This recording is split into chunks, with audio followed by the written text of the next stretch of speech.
ክቡር ጠቅላይ ሚኒስትር አመሰግናለሁ። ክቡር አወያይ አመሰግናለሁ። ስሜ ዶክተር መስከረም ምትኩ እባላለሁ። የተማርኩት ከፈርስት ዲግሪ እስከ ፒኤችዲ ድረስ በቢዝነስ ማኔጅመንት ነው። በአሁኑ ጊዜ በዩኒቨርሲቲው የቢዝነስና ኢኮኖሚክስ ኮሌጅ የኤክዚኪዩቲቭ ቫይስ ዲን ሆኜ እያገለገልኩ እገኛለሁ። እኔ መጠየቅ የምፈልገው ስለመጪው ዘመንና የሀገራችን የኢኮኖሚ ተወዳዳሪነት ዙሪያ ነው። ክቡር ጠቅላይ ሚኒስትር እንደሚታወቀው መጪው ዘመን ውስብስብና ከፍተኛ ውድድር የሚያይልበት እንዲሁም ቴክኖሎጂ አስደማሚ በሆነነት የሚለዋወጥበት እንደሚሆን ይታወቃል። በዚህ ውስብስብና እርስ በርሱ በተሰናሰነ የኢኮኖሚ ዑደት አሸናፊ ሆኖ ለመውጣት የምሁራን አስተዋጽኦ ከፍተኛ እንደሚሆንም ይታወቃል። እንዲህ ባለ ዓለም ውስጥ በብዝሃ ዘርፍ ኢኮኖሚ ተወዳዳሪ ግን ደግሞ በተወሰኑት ልቆ ለመገኘት የሀገራችን ብሎም የአፍሪካ ምሁራን ሚና ምን መሆን አለበት ይላሉ? በዚሁም ጋር ተያይዞ የኢኮኖሚ እንቅስቃሴያችን ምሁራንን ለማሳተፍ ምን ያህል ዝግጁ ነው ይላሉ? አመሰግናለሁ። አመሰግናለሁ ክቡር ዶክተር አብይ እንዲሁም አወያይ። እኔ ፕሮፌሰር አጎስ አሸናፊ ይባላለሁ። በትምህርት መስክ የባዮሳይንስ ኢንጂነሪንግ ተመራማሪ ነኝ። ከአክሊሉ ለማ የጤና ምርምር ማዕከል ነኝ። በዚህ ሀገር ታሪክ ምሁራን ለውጥ ለማምጣት ያደረጉት አስተዋጽኦ አያሌ የህይወት መስዋዕትነት አስከፍሏል። ከዚህ የተነሳ ምሁራን ንቁ ተሳታፊ ከመሆን ወደ ኋላ ብለዋል ይባላል። ሁኔታዎችን ምቹ አድርጎ የነቃ የምሁራን ተሳትፎ እንዲኖር መንግስቶ እንዴት ለመስራት አስቧል? አመሰግናለሁ። አመሰግናለሁ ክቡር ጠቅላይ ሚኒስትር እንዲሁም የተከበሩ አወያይ። የቆያለም እባላለሁ። በትምህርትና ቋንቋዎች ጥናት ኮሌጅ መምህር ነኝ፣ ተመራማሪ ነኝ። በአሁኑ ሰዓት ደግሞ የኮሌጁ ኤክዚኪዩቲቭ ዲን በመሆን በማገልገል ላይ እገኛለሁ። በእርግጥ እኔ ማንሳት የፈለኩት ጥያቄ በተወሰነ መንገድ በክቡር አወያዩ ተነስተዋል፣ ግን በጣም ኢምፖርታንት ነው ብዬ ስለማምን እና የእርስዎንና የመንግስትዎንም ሀሳብና እቅድ ማወቅ የበለጠ ስለምፈልግ ነው የማነሳው። በቅርቡ በእኛ ኮሌጅ እና በዩኒቨርሲቲው አመራር ትብብር ከፍተኛ ትምህርት በፍጥነት በማደግ ላይ ባለው ቴክኖሎጂ አውድ በሚል ሀሳብ ያለው ውይይት አካሄደን ነበረ። ስለዚህ የማነሳው ጥያቄ ከዛም ጋር የተያያዘና የዛ ቀጣይ ነው ማለት እችላለሁ። ስለዚህ ማንሳት የምፈልገው ትምህርትና የዘመኑ ቴክኖሎጂ የደረሰበትን ሁኔታ በተመለከተ ነው። ቅድምም በአወያዩ ለተነሱ ጥያቄዎች ነካ አድርገው መልሰውታል። ስለዚህ ትምህርት እነዚህ ኢመርጂንግ ቴክኖሎጂስ የሚባሉት እንደ ኤአይ፣ ሮቦቲክስ እና አይኦቲስ መምጣት ጋር በተያያዘ በርካታ እድሎችና ፈተናዎች ይዞ እየመጣ ነው ማለት ይቻላል። እኔም እንደዛ አስባለሁ። ስለዚህ ከዚህ ጋር በተያያዘ መንግስት ያለውን ዝግጁነት የበለጠ ቢገልጹልን የሚል ሀሳብ አለኝ። እንዲሁም ደግሞ በዚህ ዘርፍ የተማረ የሰው ኃይል ከማፍራት አንጻርስ ምን ዝግጅት አለ? እንዲሁም ከምሁራን ጋር ተቀራርቦ ከመስራት ጋርስ የተያያዘ መንግስት ምን ያስባል? የእርስዎን አስተያየት ብንሰማ የሚል ነው። አመሰግናለሁ።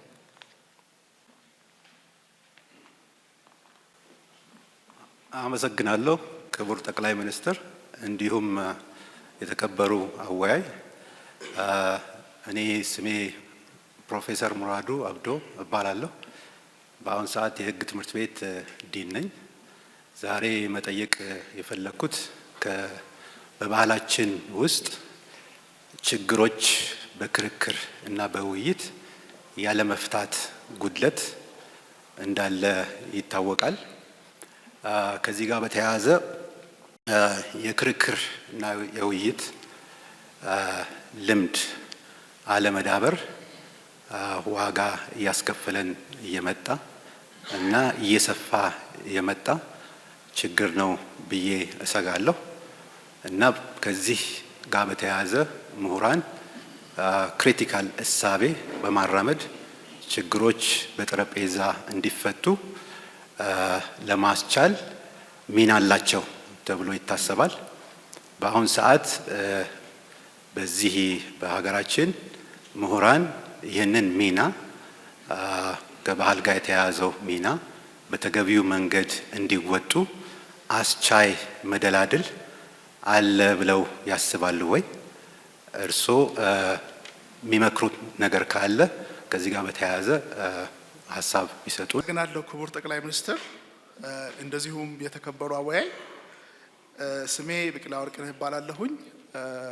በተፈጥሮና ኮምፒውቴሽናል ሳይንስ ኮሌጅ 4 ኪሎ ፈጻሚ ዲን ሆኜ እየሰራሁ እገኛለሁኝ።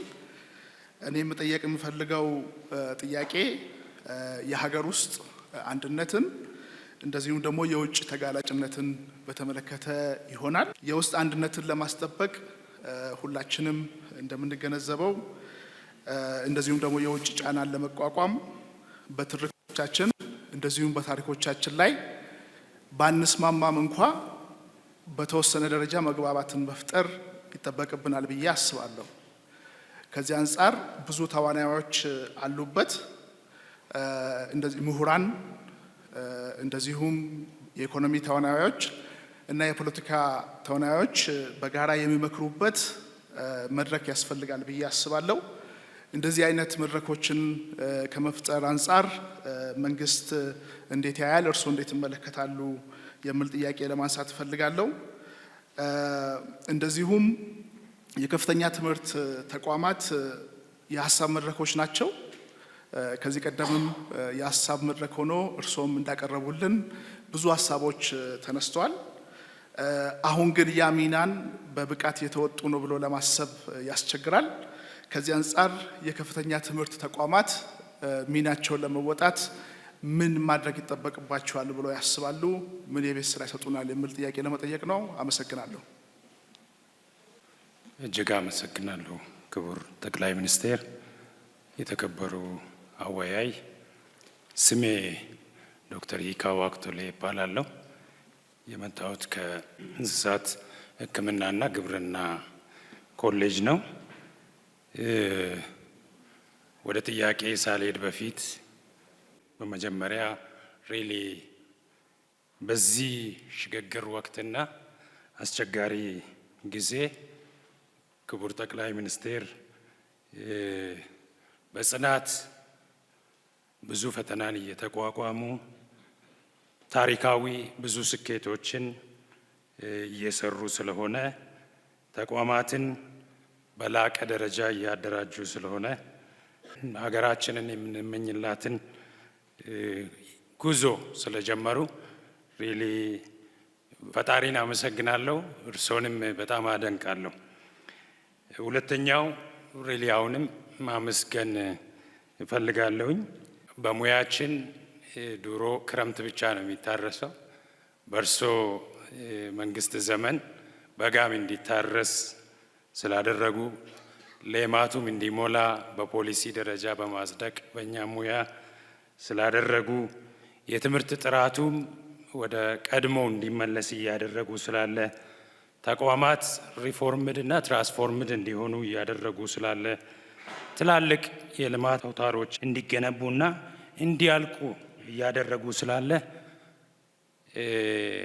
ቤቱ ከፈቀደልኝ በራሴና በዩኒቨርሲቲው ስም ላመሰግን እወዳለሁ። እንዳው ቅድምም እንደተባለ የእኛም ዩኒቨርሲቲ ከ4 5 10 ዓመታት በፊት ነው ራስ ገዝ ነፃ የነበረው። በቅርብ ነው ይህ ራስ ገዝነት የተሰጠንና ነፃነትን ኤክሰርሳይዝ እያደረግን ያለን እኛም የለውጡ ተቋዳሽ እየሆን ያለነው በዚህ ጊዜ ነውና የራስ ገዝ ብዙ ሰዎች በዚህ ምክንያት ከዩኒቨርሲቲው የተባረሩበት ብዙ ዋጋ የከፈሉበትና ነውና ይህንንም አዋጅ በእርሶና በእርሶ መንግስት እንዲጸድቅ ስላደረጉ አመሰግናለሁ። ወደ ጥያቄ ሲሄድ ከስኮላርነት ትንሽ ቅድም እንደተባለ ወደ ኢንተሌክቹዋል ለመግባት ከሙያ ወጣ ብዬ መጠየቅ እፈልጋለሁኝና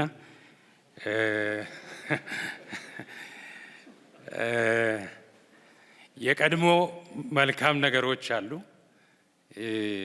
ከቀደምት ባህላዊ እውቀት ኢንዲጂነስ ናውሌጅ ከምንለው ጀምሮ ቅድም በተቀመጠው መሰረት እስከ ተስፈኛው ትውልድ የተለያየ ትውልድ ነው እዚህ ውስጥ ያለፈውና በእኔ እምነት ይሄ መተሳሰር ከቻለ ትልቅ ልዩነት ሊያመጣ ይችላል የሚል እሳቤ ያለኝ። ይሄን ማስተሳሰር ካልተቻለ ያኛው እዛው ጋር ይሄኛው እዚህ ጋር ይሁን ብለን ካሰብን ደግሞ አንዳንዴ አሁንም ከስኮላርነት ወጣ ልበልና እርሶ እንደሚሉት የዜሮ ድምር ፖለቲካ ይሆንብናልና እኛ ብዙ ጥናቶች ስናጠና መጨረሻ ላይ የፖሊሲ ግብዓት እንዲሆን እንፈልጋለን።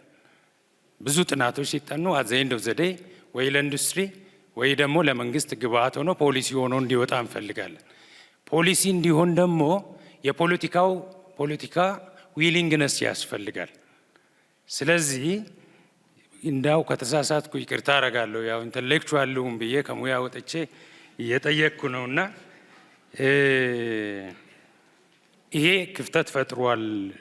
ፖለቲካ ልዩነቱ የቀድሞውና የአሁኑና የእርሶ መንግስት እና እርሶ የሚመሩት ፓርቲ አሁን እያስተዳደረም ስላለ ይሄንን እንዴት ሊያጣጥመው አስቧል የሚል ነው። አመሰግናለሁ። አመሰግናለሁ ክቡር ጠቅላይ ሚኒስትር፣ እንዲሁም ክቡር አወያይ። መስከረም አቢ ይባላለሁኝ። የትምህርት ዝግጅቴ ወይም ሙያዬ የምግብ ዋስትና ጥናት ነው። ተመራማሪና እንዲሁም መምህርት ነኝ።